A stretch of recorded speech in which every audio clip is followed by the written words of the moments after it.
Star Trek Prodigy was the most recent thing that I got to actually develop and really have a brain dump to make the production work. And did I wing it? You bet I did. Yeah, we've had some amazing films come out in the last several years, ones that really push the envelope when it comes to technology. And from outside in, you would think that the industry's figured out, that technology is solved, that we have a pipeline that just works in all cases, but you'd be so far from the truth. You see, everybody in the industry is winging it. There are tons of intelligent people making really, really amazing stuff out there.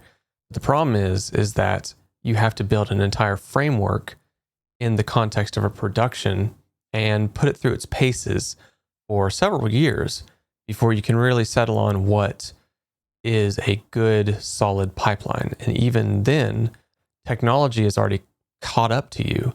Other companies are coming out with all kinds of cool stuff that you can derive ideas from.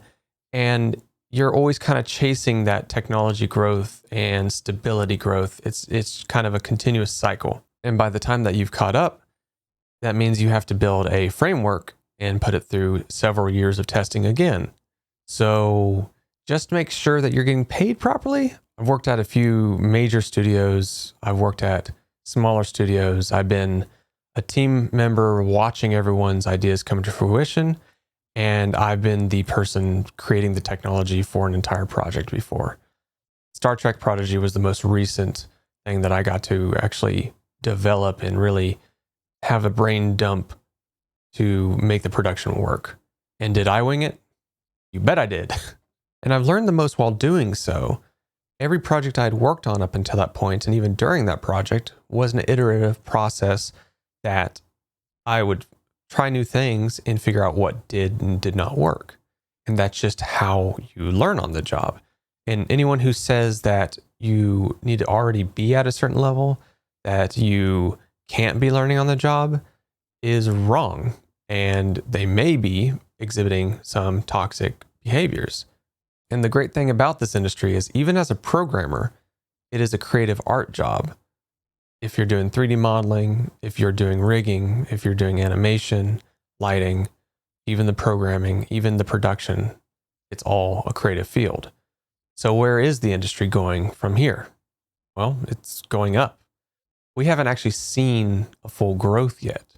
We're seeing different ways that we can utilize 3D, but it's not just film and games. Nowadays, you find websites, graphic design, medical visualization, architectural rendering, 3D prototyping.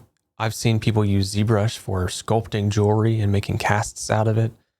We are starting to see a Web3 boom. There's rapid prototyping that most people can do at home nowadays. The industry is growing and people are getting very creative about how to apply 3D. So if you're curious where the industry is going, maybe it won't be in the exact form that you have always imagined in your head that it would be, but there is more and more opportunities day by day as smaller companies, startups, get their startup, and people really just kind of push the envelope as far as what you can apply 3D towards.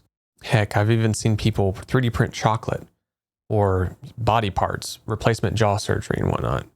Nowadays, there's so many self-made millionaires applying 3D to their fields that the sky's the limit. So welcome to the industry. What path are you going to carve out?